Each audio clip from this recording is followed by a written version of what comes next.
It's been crazy with everything going on, but it's nice to have you here and talk baseball. And all the people that are going to join today are going to get some great, tips and just advice on how to be successful in baseball and in life in general, because, baseball is a game of life, right? Yeah. Oh, yeah. Baseball and life go hand in hand, hand in hand. Anybody who's played long enough can tell you that. So, 100%. So for those of you who don't know Frank and I played together at New York Tech, which was at the time a small Division I school, where we played together. Frank was a pitcher.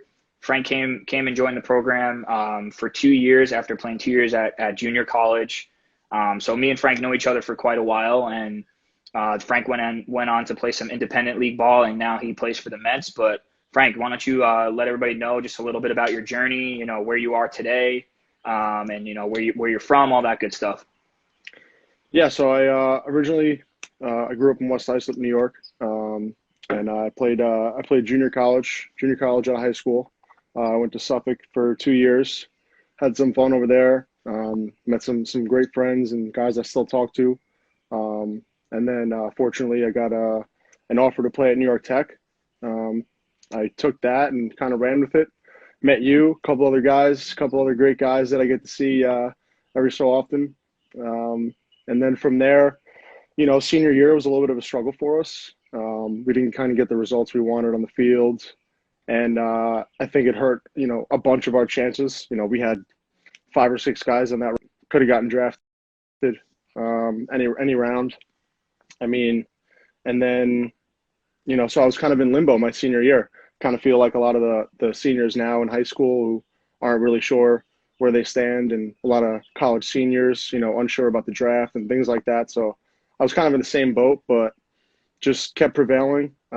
Eventually got into some indie ball workouts. I had somebody that gave me a call a couple years back. Name's Joe Torrey, runs a great indie ball kind of circuit. Got me That's the seen by Black a couple Sox, right? coaches. Yeah, Black Sox Pro Baseball. Check them out. They do some great stuff, but hey, they're not for everybody. That's their slogan. So Yeah. so talk to those guys. They do a great job. Teach me your ace skip. Yeah, Yeah, the never. comments are blowing up. You're getting a lot of good comments about your stash. I like it.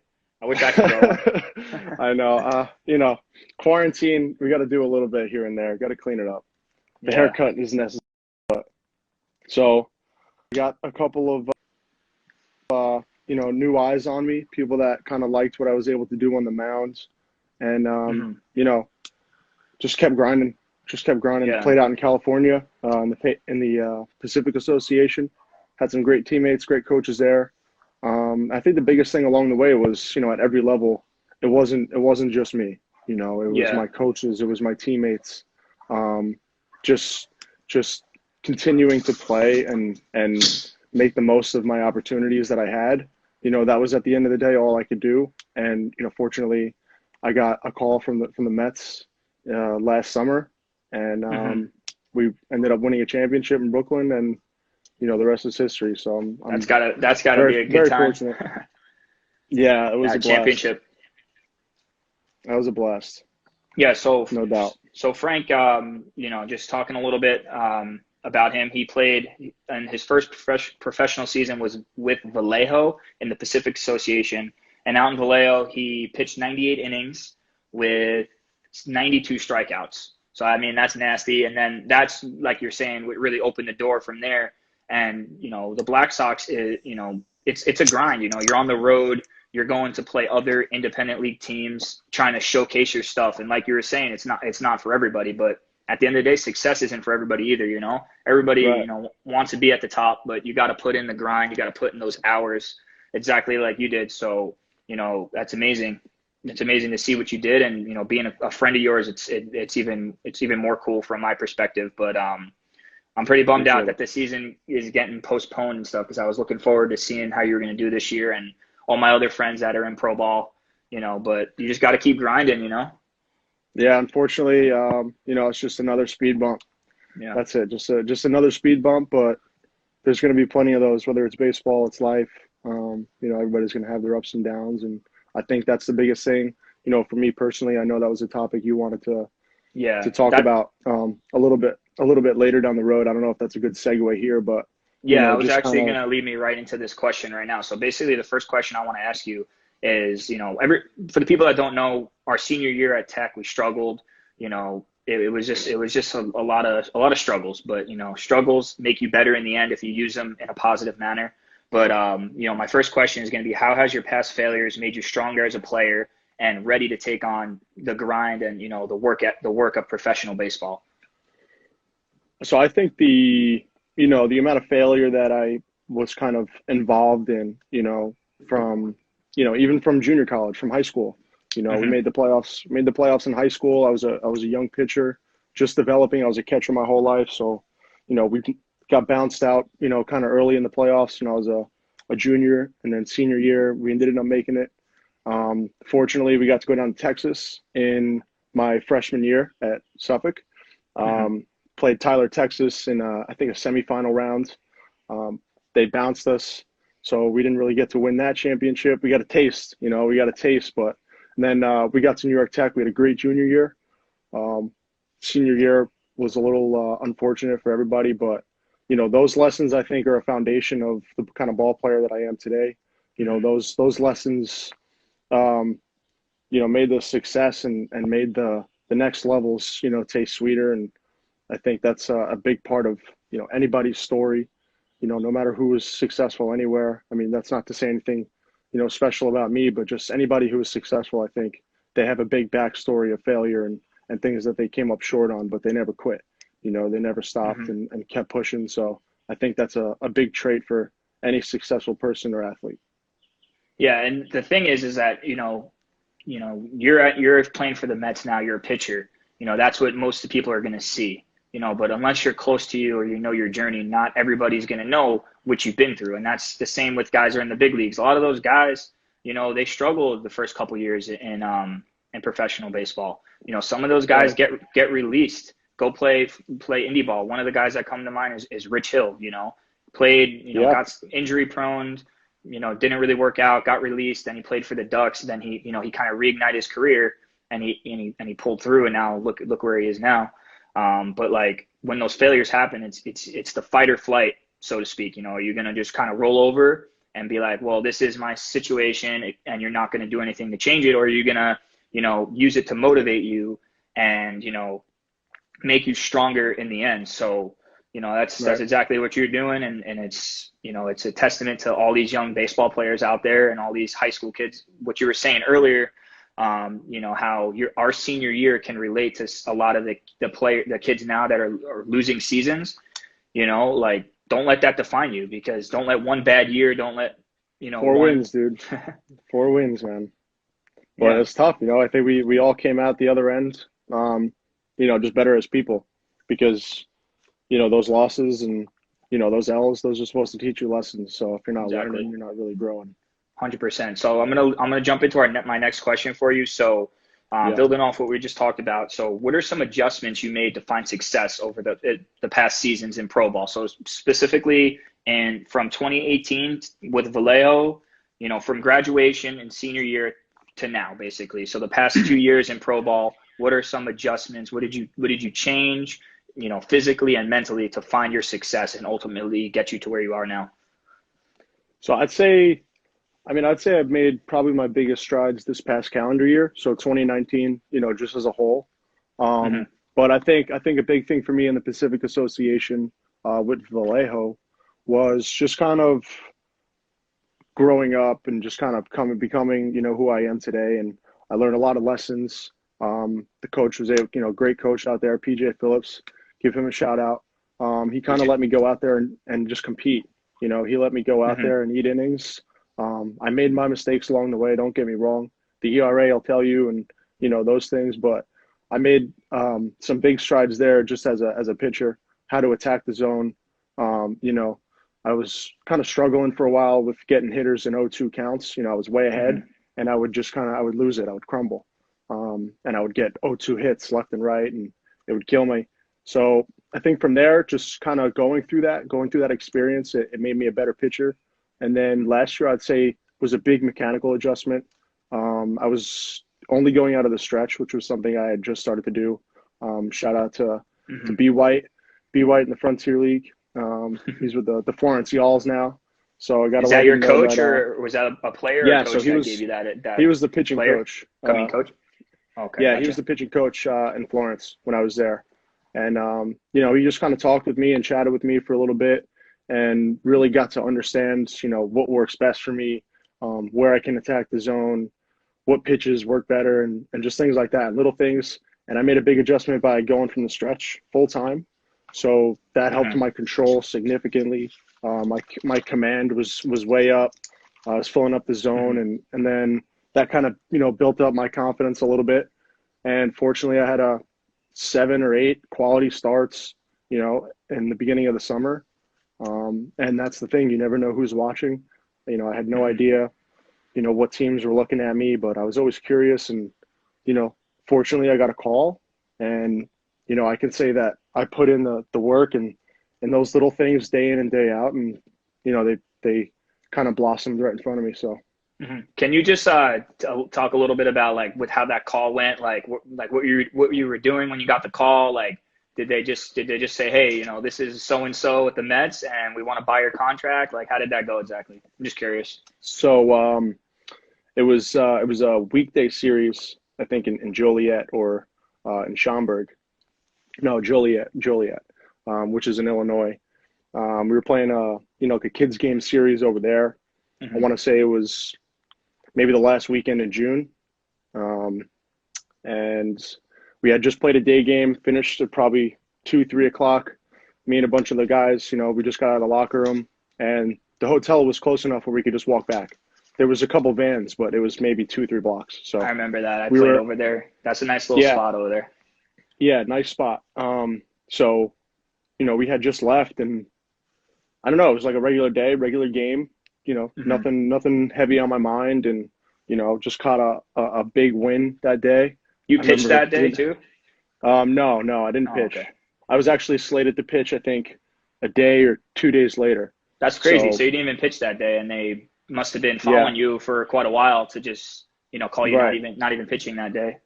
Yeah, so I was getting ready to leave, walk across the street, and one of my teammates came out and he's like, "Hey Frank, Pelf wants to talk to you." So, you know, I think I kind of had that moment where I was like, this is it. I remember Hmm. walking through that back tunnel, and I was like, I think I done what I had to do. I think I got my shot, and he just kind of sat me down, and how coaches put their spins on Yeah. on those big calls, and Yeah. you sit down. Sometimes it's a big negative, and then the build up and they tell you, Yeah. but it went It's like pretty smooth. you suck, but no, Yeah, I'm just kidding. I think what like kind of numbed me was the fact that it was the Mets. Hmm. Um, I had no idea, and I didn't really know that they were a team that was heavily invested in looking at me. So when I had gotten the call after he told me, I was excited. I called my close friends, my girlfriend, my parents. I let everybody know. It was a kind of an emotional rest of the day Yeah. I because can imagine.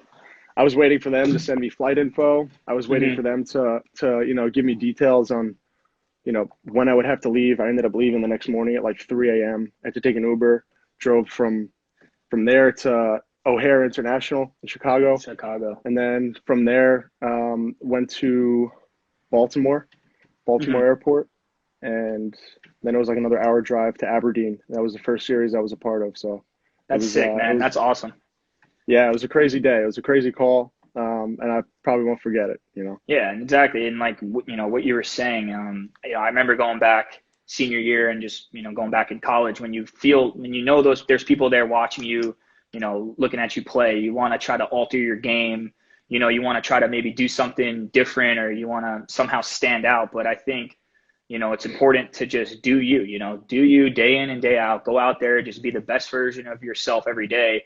And at the end of the day, if you put up numbers, if you're good enough, somebody's going to find you, somebody's going to give you a shot, Right. So I think it's important not to try to change who you are. And, talking to high school kids too, when you're in high school, you're a junior, senior, you're playing in these showcase games, and you're looking for college scouts, don't change who you are, be who you are, go out there. It's very important to play hard and respect the game, be a good teammate, never walk on and off the field, always hustling. I think that's a huge thing to really drive home. Always hustle on and off the field.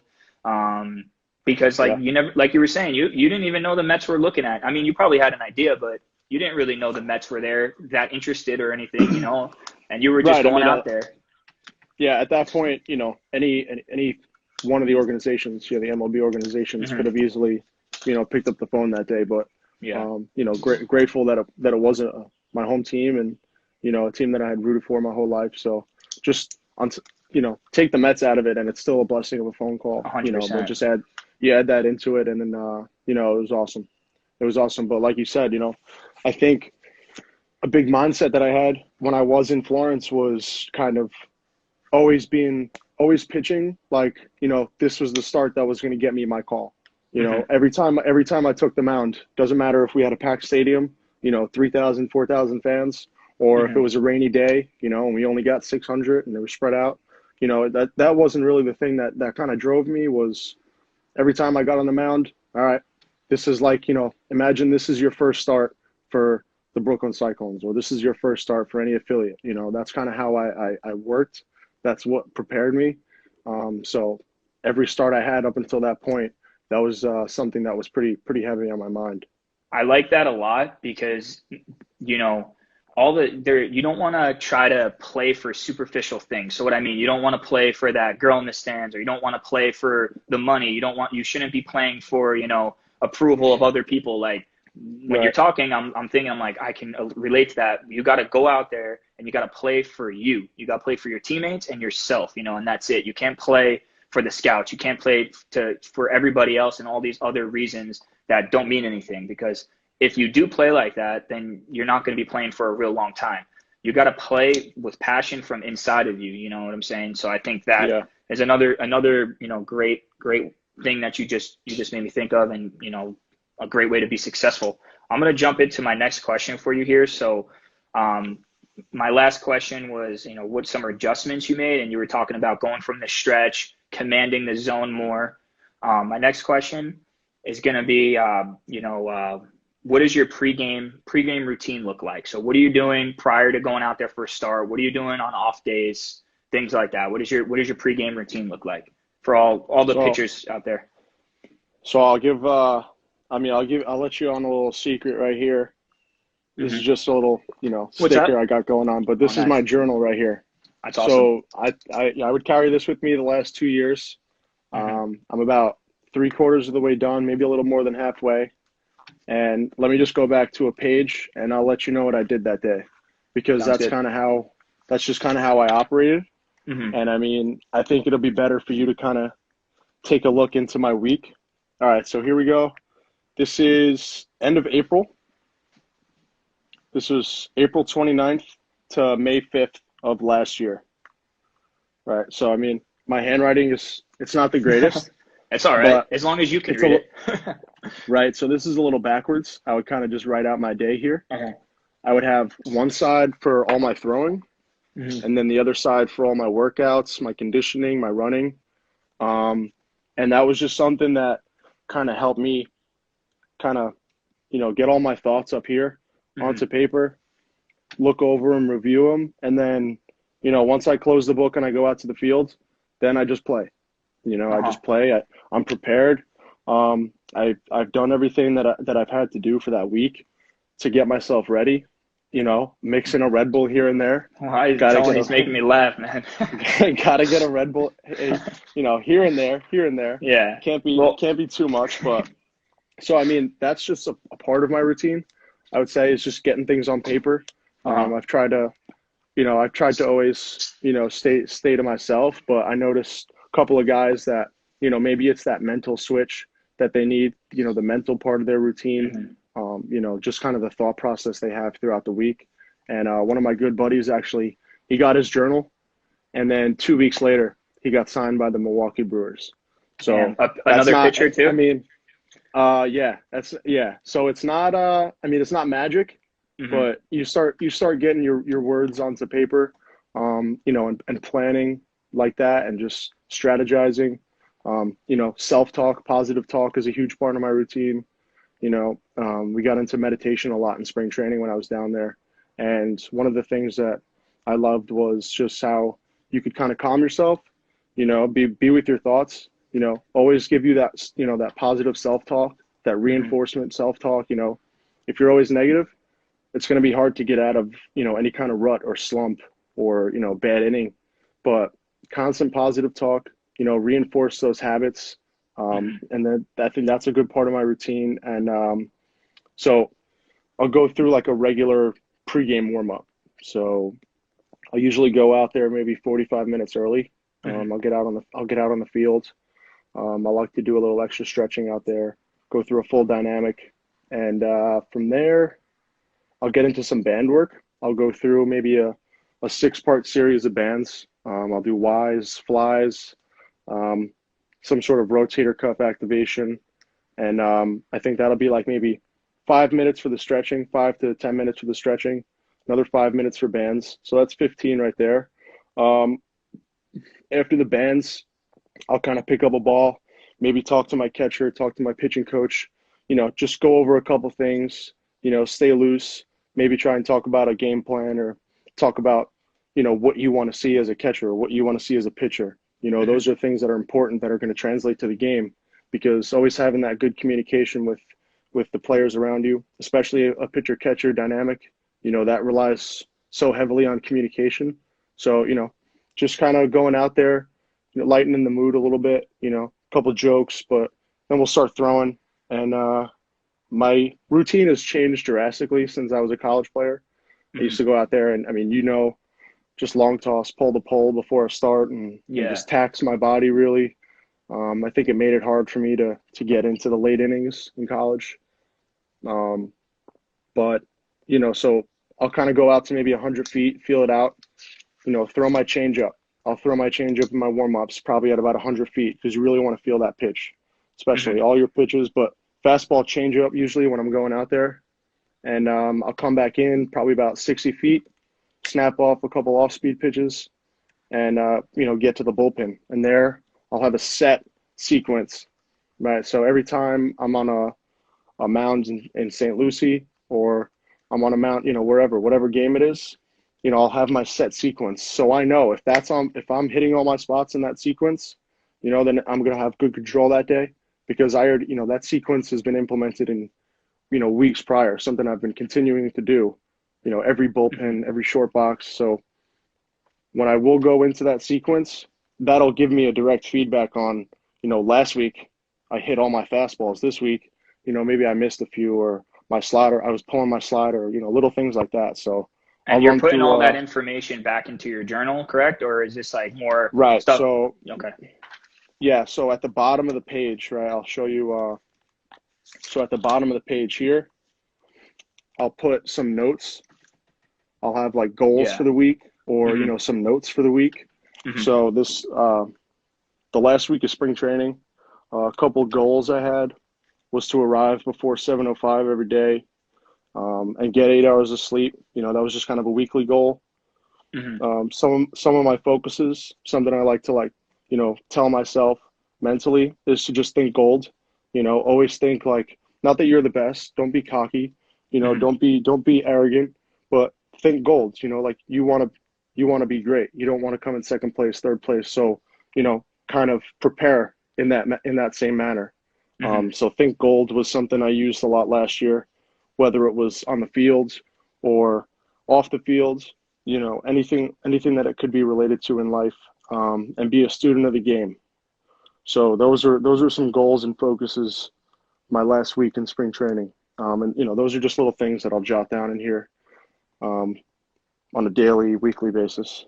Yeah, I really like the journal concept, and I see a lot of, I think JD Martinez is a guy that does it too. I've seen pictures of him writing in his journal in the dugout, but it's just a great tool and a simple way to document all your thoughts because I mean there's a lot of stuff that goes on in a day. So now, you go Monday to Friday and you have a start in that week. You have a very good start. Now you can go back to your journal and be like, okay, well, I got 8 hours of sleep the night before. I did this, this, and this before my start. And now you start to kind of see, okay, what works, what doesn't work. You do the Right. things that work and eliminate the stuff that doesn't. So it gives you concrete and, factual things you can go back and look at And on the Right. hitters, from a hitter standpoint, you can do the same thing. Batting practice before the game, after batting practice, go right down. Was having trouble driving the ball to the pull side or hitting the ball to the pull side, was rolling over, and then be like, okay, now what adjustments can I make? I can go get some extra work in the cage before BP tomorrow and, work on the tee inside and try to make those adjustments. So I think that's a Right. great, great way. And it's simple. It's not really anything crazy. And it's as simple as a high school kid can be doing that as a freshman. You could be doing this, as young as 12, 13 years old. At the end of your game, you go home and write down, what did I eat before the game? What did I do the night Right. before the game? Did I stay up till 4 a.m. playing Fortnite, or did I go to bed at a reasonable time? Stuff like that. And then another Yeah. thing is you are your thoughts, right? If you constantly are thinking negative, you're constantly thinking, I can't do something, your thoughts become who you are, so you got to be very careful, Yeah. and you got to guard those thoughts, and you got to make sure that you're thinking like gold, like you were saying, and think Yeah. And gold, be gold. I got something cool back here on my calendar. I kind of set it up for this because Mm-hmm. I thought this was something that was pretty cool. On top of all the stuff that I had done in my journal, right? On top of, look at this page. This is a full week right here. Just check it out. You know, like Yeah, this it's is got a lot like, of info. right. So that's on my day-to-day throwing, my day-to-day lifts. But on Mm-hmm. top of that, every morning, um, this was my calendar from June of last year. You can Uh-huh. kind of see it, Yeah, I right? can So see there's a you got some couple, notes in there.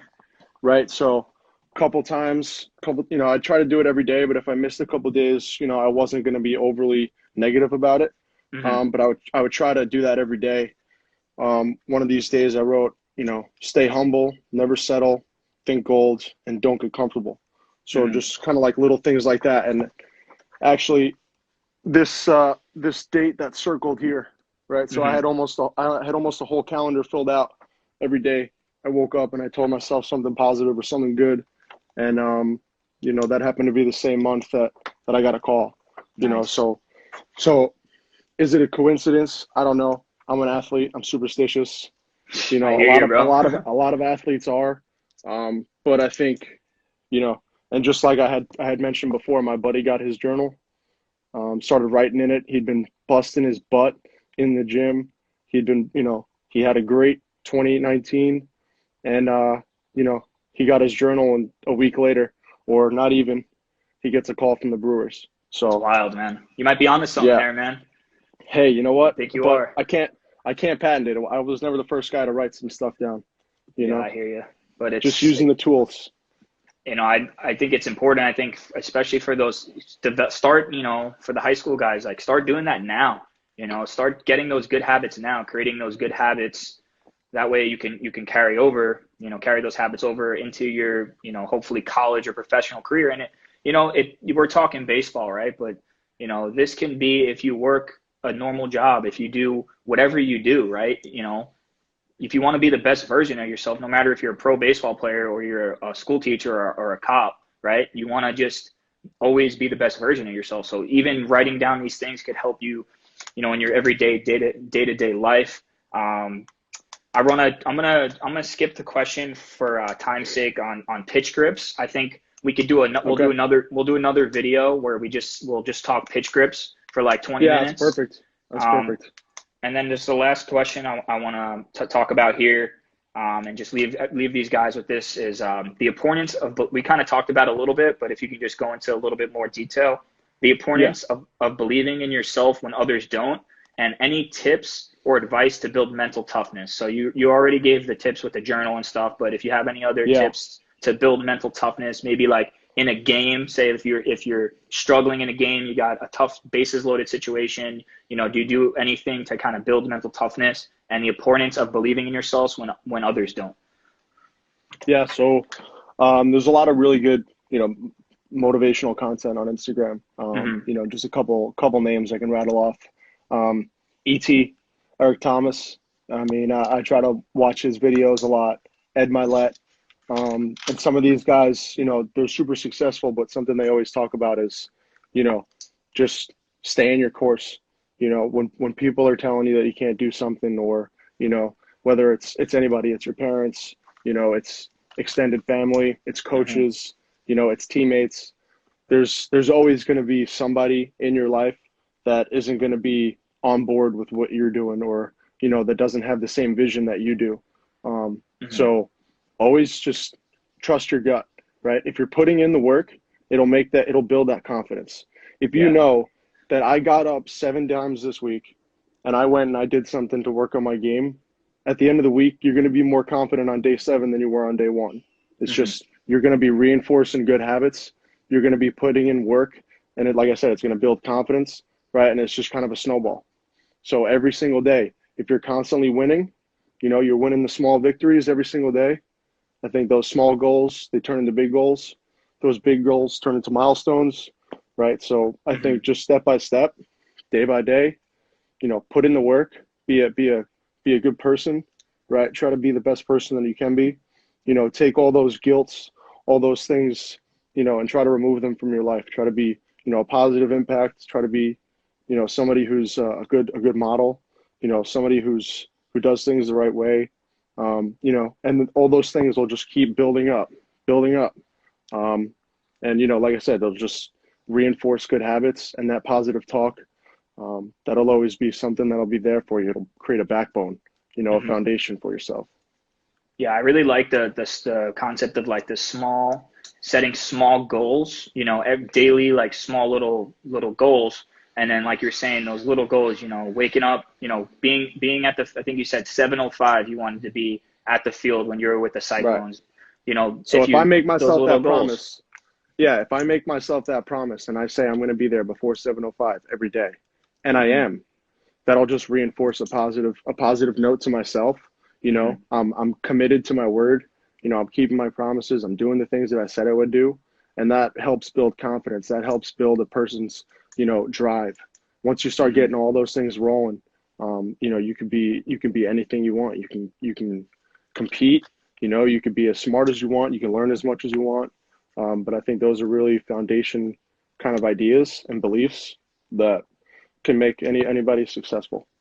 And it's going to take away from that anxiety in the game, because nothing's Right. worse than when you go into a game and you're like, damn, I didn't get my swings in the past couple of days, or I've been eating like crap, and I haven't been going to sleep, or I've been staying up late, and then you go into the game and you're like, oh crap, I'm not ready for this, and you feel lethargic, you don't feel at your sharpest. But when you're doing Right. everything you need to do, you go out there and you're like, well, in theory, you should just go out there and you should be like, all right, well, Monday through Friday, I've given it everything I got. I've been doing everything I need to do. Now all I have to do is play.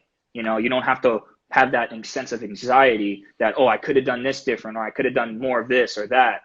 You just do everything you can, do everything in your power to be successful. Then you just go out there and then you ball out and you just let the game play. And you're gonna fail. Even if you do everything right, you're gonna still fail. You're gonna go 0 for Right. 4. You're gonna have bad games.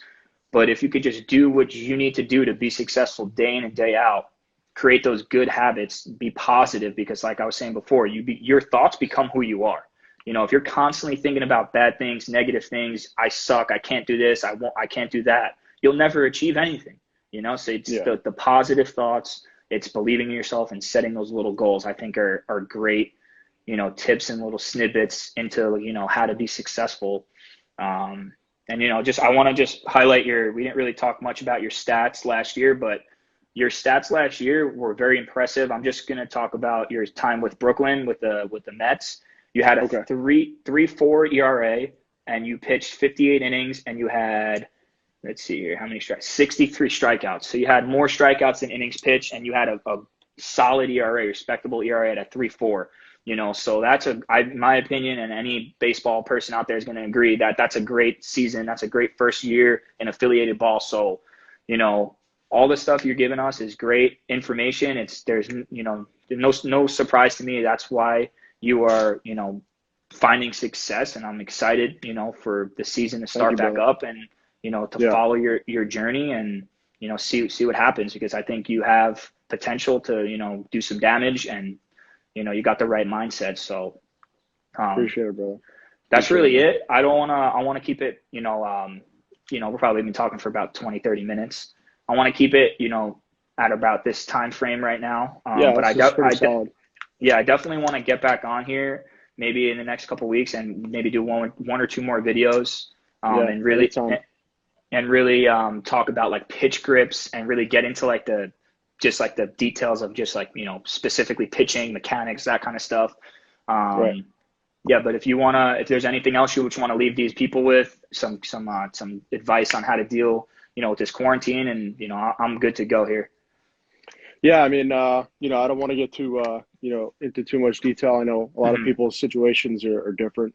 Not everybody is an athlete with their season being on the line. Yeah. There's plenty of people with greater circumstances than anything that I'm going through. So I won't put myself ahead of anybody, but Hmm. we're all just stay ready for whatever opportunity is going to be around the corner because you never know. And it's better to be prepared than not be prepared. So go out, Look at try to get as look at your much. journey, right? Be prepared. You never know when the Mets are going to be in the stands watching you, right? You never know who's Right. watching. You never know who's there. Always be ready. Yeah, just stay prepared. Try to always put good things in your body. Try to get a good couple meals in every day. Make sure you eat your fruit, vegetables. Take a vitamin. Just little things like that. Those are wins. Those if you can win in more columns than you can lose, then you'll be in good shape and you'll have a successful future. So I appreciate you, Hey, doing this with me. It's definitely. always fun having these kinds of conversations and going back and forth, bringing back old memories. So I look forward to the next one for sure. Yeah, I appreciate having you, man. You were awesome. You gave a lot of good advice, and we'll have you back here, and we'll keep doing this, man. Thank you again. I appreciate it. Appreciate it, brother. All right, man. Have Be a good good. one. We'll talk soon. Later. Thanks everybody. Thanks everybody that showed up. I appreciate you guys. Likewise. Make sure you check out Loose Page. Make sure you Oh check yeah. out Loose Page. All right. Check out Frank's page too. I'm gonna leave his. You can look at my story on Instagram. You'll find all his info there. All right. Peace out, guys.